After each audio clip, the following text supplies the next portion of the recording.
Pessoal, e nesse vídeo eu selecionei aqui 3 perguntas que são recordes lá na minha caixinha de perguntas na outra rede social.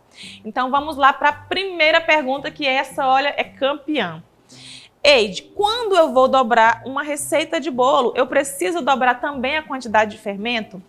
E a resposta, gente, para essa pergunta é sim. Por que você precisa dobrar? Muito simples, gente. A quantidade de fermento que tem ali na sua receita, ela é calculada para aquela quantidade de ingredientes que está pedindo ali. Ou seja, se você precisar dobrar a receita, você também tem que dobrar a quantidade do fermento, ok? E a outra pergunta que também é campeã lá na minha caixinha é: Eide, quais são os tamanhos de forma que você indica para quem quer vender bolo vulcão? Gente, essa pergunta ela é muito relativa, porque vai depender também aí da sua produção. A gente sabe que no mercado existem vários tamanhos de formas, certo? E os tamanhos que eu prefiro trabalhar, gente, são o tamanho 16, 19 e 22 centímetros. Tá? Esses tamanhos que eu falei para vocês são o tamanho de boca. Eu gosto daquelas formas que tem no formato de cone, né? Porque para fazer o bolo vulcão, eu prefiro que ele tenha esse formatinho mais, né? A parte de cima maior e a parte de baixo menor. Então, esse é o tamanho que eu trabalho, mas não significa que você precisa trabalhar com esse tamanho também. Você pode definir, por exemplo, um tamanho menor, tipo 10 centímetros para ser um mini, 18 centímetros, 22 centímetros, vai depender mesmo aí da sua clientela, tá bom?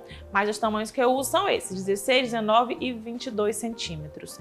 E na terceira pergunta, que também é campeã na minha caixinha, é: por que que o meu bolo criou barriga? Por que que o meu bolo ficou rachado? Gente, essa pergunta, eu acho que eu poderia até ter colocado ela como a primeira, tá? Mas eu acho que ia dar empate. Então vamos lá. O principal motivo para o seu bolo ficar com aquela barriguinha em cima é a temperatura do seu forno. Por isso que eu sempre gosto de falar que a mulher que domina o seu forno, ela é capaz de dominar o mundo. Porque é verdade, tá?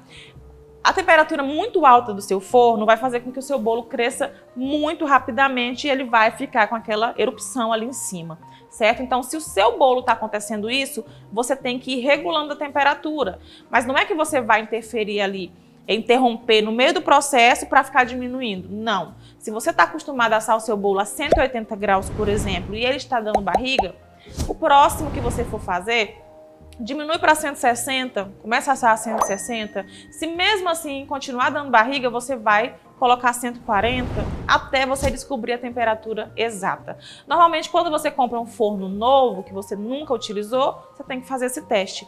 Quando eu adquiri o meu forno elétrico profissional, eu testei uma receita 3 vezes até descobrir a temperatura correta.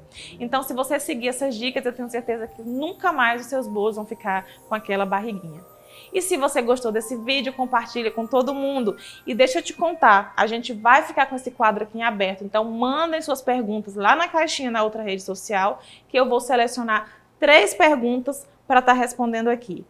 Um beijo para vocês e até a próxima!